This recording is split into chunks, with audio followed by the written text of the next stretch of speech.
ரோமருக்கு எழுதின நிருபம் 8ஆம் அதிகாரம் 34வது வசனம். ஹல்லேலூயா. ரோமருக்கு எழுதின நிருபம் 8:34. ஆக்கினைக்குள்ளாக தீர்க்கிறவன் யார்?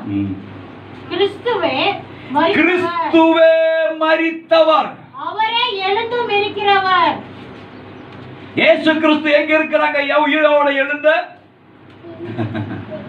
ஹல்லேலூயா. ஒரு காரியம் நான் சொல்ல விரும்புகிறேன். இயேசு வந்ததும் நமக்காகத்தான், மரித்ததும் நமக்காகத்தான், உயிர்த்தெழுதும் நமக்காகத்தான், எல்லாம் நமக்காகத்தான்.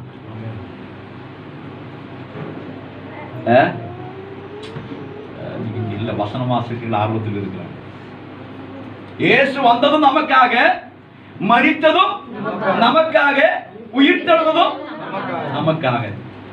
அப்படி இருக்கும்போது போன வெள்ளிக்கிழமை நிறைய பேர், ஏசப்பா உனக்கு அப்படி வரக்கூடாதப்பா, ஆண்டவரே உனக்காக நான் ஜெபிக்கிறேன். அப்படி ஜெபம் பண்ண ஏராளமான ஆளுகள் இருக்கு. ஆண்டவரே இது இப்படி நடக்க கூடாது ஐயா, ஏன் இப்படி ஆயிடுச்சு, உனக்கு ஏன் இப்படி வந்தது, ஐயோ உனக்கு ஒருபோது வரக்கூட நான் ஆண்டவரிடத்தில், நான் பிதாவிடத்தில் வேண்டிக் கொள்கிறேன், உனக்கு அப்படி வரக்கூடாது. சிலர் வரக்கூடாது ஐயா. இயேசு கிறிஸ்து சிலுவையில் ஏறியது யாருக்காக? எனக்காக. இயேசு வந்தது யாருக்காக? இயேசு உயிரோடு எழுந்தது யாருக்காக? பிள்ளைகளை எனக்காக. அப்புறம் சொல்லுவாங்க க்ளோரி க்ளோரி சொல்றாங்க. அந்த குட் ஃப்ரைடே அன்னைக்கு, ஆண்டவரே உமக்கு வரக்கூடாது ஆண்டவரே. அப்படி ஒருத்தன் சொன்னாங்க. யாரு? அருமை சீசன் பேதுரு இல்லையா? ஆண்டவரே உனக்கு அப்படி வரக்கூடாது ஆண்டவரே, உனக்கு அப்படி வரக்கூடாது. நான் விட மாட்டேன், விட மாட்டேன், என்னோட உயிர் போனாலும் பரவாயில்ல, நான் விட மாட்டேன்னு சொல்லி போது இயேசு 10 மெத்துவே கொண்டு போட்டு சொன்னா அங்கே வெளியே கொண்டு போசாத்தானே, அப்பாலே போசாத்தானே இல்லையா? நம்ம போனா வெள்ளிக்கிழமை நிறைய பேர் அந்த வார்த்தை கேட்டிருக்கிறாங்க, அப்பாலே போசாத்தானே. சிலுவை மரணத்தை நாம் தியானிக்கணும். சிலுவை மரணத்தை நாம் என்ன சொல்லுவாங்க, தியானிக்கணும், நினைக்கணும். அவரோட பாடுகளை நாம் தியானிக்கணும். ஆனா இயேசுவுக்காக துக்கப்பட வேண்டிய அவசியம் இல்லை. இயேசு சொன்னார், எருசலேம் குமாரத்திகளை எனக்காக நீங்க அழாதீங்க. யாருக்காக அழுங்க? உனக்காகவும் பிள்ளைகளுக்காகவும். நான் சேர்த்து சொல்றேன், உன்னை ஹசுக்காகவும், ஹசுன்னு புரியலையா? உன்னுடைய வீட்டுக்காருக்காகவும், உன் மாமனாருக்காகவும், மாமியாருக்காகவும், எல்லாருக்குமாகவும் நீ அழுங்க. இயேசுவுக்காக வேண்டாம்.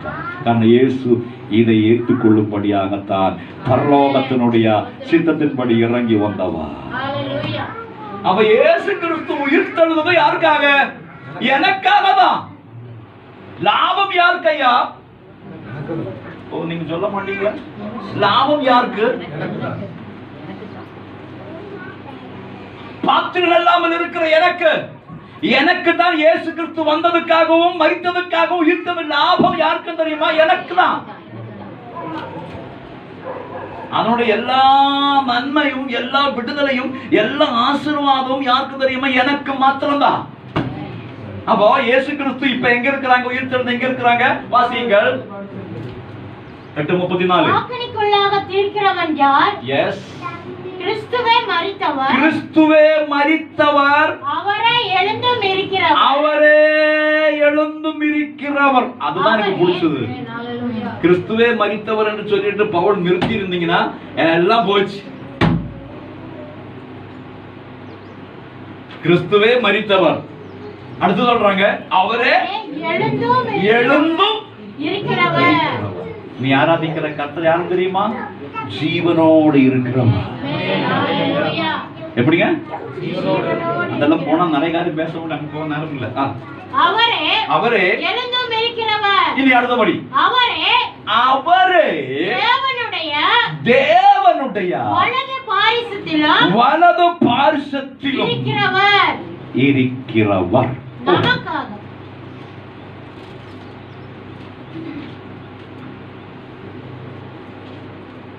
என்ன வாசித்த? என்ன வாசித்த? ஓ, நீங்க பதில் கரெக்டா வரணும். அது மட்டும் முடிஞ்சாச்சு.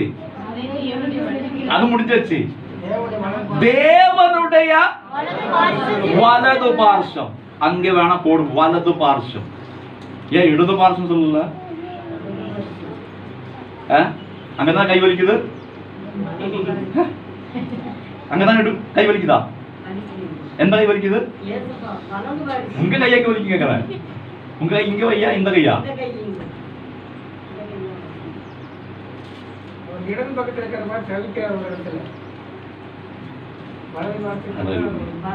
அங்கே கோடு போட்டுங்க. கோடு போட்டு நோட்ல எழுதுறது உண்டா? எழுதுங்க. வலது பார்சம் எழுதுங்க.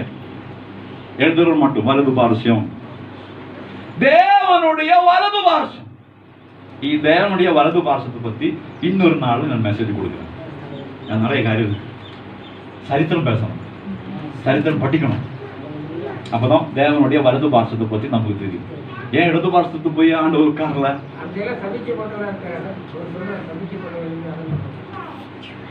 ஹல்லேலூயா. ஏன் ஆண்டவர் இயேசுநாதர் உயிர்த்தெழுந்து தேவனுடைய இடது பார்சத்தில் போய் உட்காரவில்லை? நான் சொல்ல வசனம் சொல்றேன் இல்லையா? தேவனுடைய வலது பார்சத்திலே இருக்கிறவா. அப்ப நம்முடைய அடுத்த ஒரு சப்ஜெக்ட், மெசேஜ் சப்ஜெக்ட் எழுதி வச்சுங்க. தேவனுடைய வலது பார்சம். அது நான் இன்னொரு நாள் உங்களுக்கு சரித்திரம் பேசி உங்களுக்கு புரிய வைக்கிறேன். இன்னைக்கு முடியாது. இன்னைக்கு நம்ம விஷயத்துக்குள்ள வருவோம். தேவனுடைய வலது பார்சத்தில் இருக்கிறவர். அப்ப இயேசு மரித்தோரில் இருந்து எழுந்து உயிரோட எழுந்து எங்கே இருக்கிறாங்க? இப்போ தேவனுடைய வலது பார்சத்தில் உட்கார்ந்து இருக்கிறாங்க. பிதாவாகிய தேவனுடைய வலது பார்சத்தில் உட்கார்ந்து இருக்கிறாங்க. எங்க இருக்கிறாங்க? சொல்லுங்களேன், சொல்லுங்களேன். தேவனுடைய சந்தேகம் இருக்கா? பார்த்துருக்க நீங்க? அப்புறம் யாராவது பார்த்துருக்க? தேவனுடைய வருஷம் பார்த்து இயேசு கிறிஸ்து உட்கார்ந்திருந்தது. ஆனா பார்த்த ஒரு மனிதன் இருக்கிறாங்க. அப்போஸ்தலர் நடபடிகள் 7ஆம் அதிகாரம் 56. நாம யாரும் பார்த்தது கிடையாது. ஆனா ஒரு மனுஷன் பார்த்தாச்சு. அவன் ஆவியில பார்த்தாச்சு. வானங்கள் திறந்திருக்கிறதையும் மனுஷகுமாரன் தேவனுடைய வலது பார்சத்தில் நிற்கிறதையும் காண்கிறேன். இது யாரு கண்டது? யாரு பார்த்தது? தேவன். வசனம் புரிஞ்சுங்களா? புரியல நினைக்கிறேன். அந்த வசனம் லூக்கா 7ஆம் அதிகாரம் எத்தனை வசனம் படிச்ச? 2 வசனம் மேல படிங்க. அவர் ரொம்ப கோபப்படுறார். அதுதான் எத்தனை வசனம் பிரதர்? 54 படிங்க. அப்போஸ்தலர் நடபடிகள் 7ஆம் அதிகாரம் 54. நம்ம ரோமருக்கு எழுதின நிருபம் 8:34 படிச்சோம். இயேசு கிறிஸ்து எங்க இருக்கிறாங்க? தேவனுடைய வலது பார்சத்தில். அப்ப நான் உங்களுக்கு ஒரு கேள்வி கேட்டேன். நீங்கள் யாராவது பார்த்ததுண்டா? இல்ல சொல்லிடுச்சு. சகோதரர் சொன்னாங்க விசுவாசத்தில் பார்க்கணும்னு சொல்லி. ஆனா பார்த்த ஒருவரை பத்தி சொல்றாங்க. அவர் பார்த்ததை வசனத்தில் எழுதப்பட்டிருக்கிறது. அது காமிக்கிறேன். நடபடிகள் 7:54 வசனம். கேட்ட பொழுது மூர்க்கமடைந்து அவனை பார்த்து, தேவனை பார்த்து பல்லை கடித்தார்கள். ஐயா ஒண்ணும் பண்ணல, ஒரு பிரச்சனை தான் பண்ணினேன். அவன் பரிசுத்த ஆவியினாலே நிறைந்தவனாய் வானத்தை அண்ணார்ந்து பார்த்து தேவனுடைய மகிமையும் தேவனுடைய வலது பார்சத்தில், அது நம்ம அன்னைக்கு பேசும்போது இது விஷயம் வரும். அப்ப நான் உங்களுக்கு டீப்பா சொல்லி கொடுக்கிறேன். இயேசுவானவர் நிற்கிறதையும் கண்டு அங்கே வலது பார்சத்தில் அந்த வசனம் படிக்கும்போது இயேசு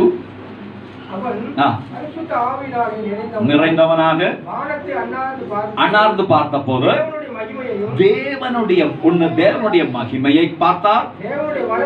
தேவனுடைய வலது பார்சத்திலே இயேசு அங்க என்ன மாஸ்டர் இருக்கிறார், இங்க என்ன பார்த்த நிற்கிறார். அர்த்தம் உண்டு. அதனுடைய ஆவிக்கு அர்த்தத்துக்கு அப்புறம் நான் போறேன். அப்ப ஒரு மனுஷன் வானத்தை அனந்த பார்த்த போது பரிசுத்த ஆவியில் நிரப்பப்பட்டவனாய் வானத்தை அனந்த பார்த்த போது தேவ மகிமையையும் மனுஷகுமாரன் இயேசு கிறிஸ்து எங்க நிக்கிறாங்க? தேவனுடைய வலது பார்சத்தில் நிக்கிறாங்க. அப்ப இயேசு உயிர்த்தெழுந்து எங்க போனாங்க? தேவனுடைய வலது பார்சத்தில், தேவனுடைய வலது பார்சத்தில் உட்கார்ந்து.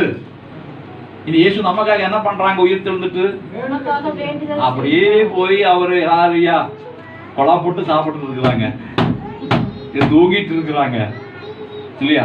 ஐயோ ரொம்ப கஷ்டப்பட்டாங்க இல்லையா? போன நாளுக்கு தான் ரொம்ப அடிப்பட்ட.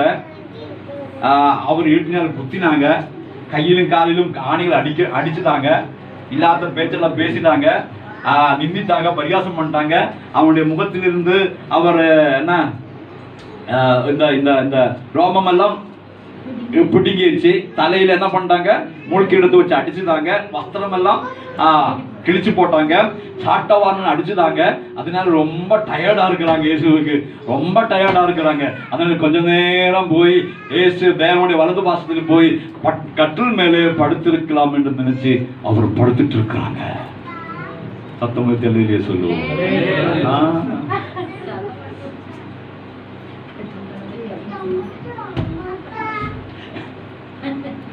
ஹல்லேலூயா. நமக்கு நமக்கு நமக்கு ஒரு காய்ச்சல் வந்தா, நமக்கு ஒரு பல்லு வலி வந்தா, நமக்கு ஒரு கை வலி வந்தா, ஹலோ, திடீர்னு நம்முடைய வண்டி பஞ்சர் ஆகி போனா,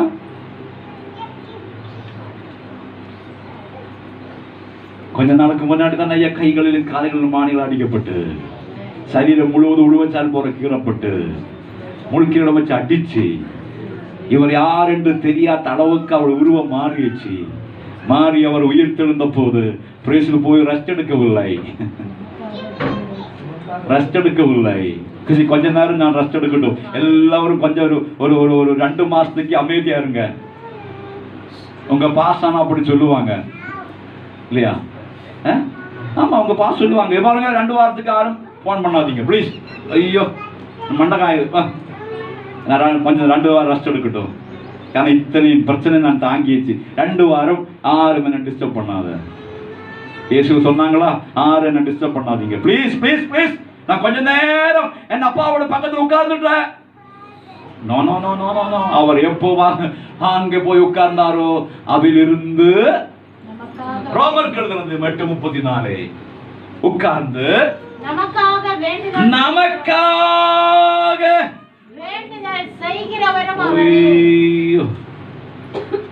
அங்கேயும் ஆண்டவருக்கு ரெஸ்ட் இல்லையா? இங்கேயும் ஆண்டவருக்கு ரெஸ்ட் இல்லையா?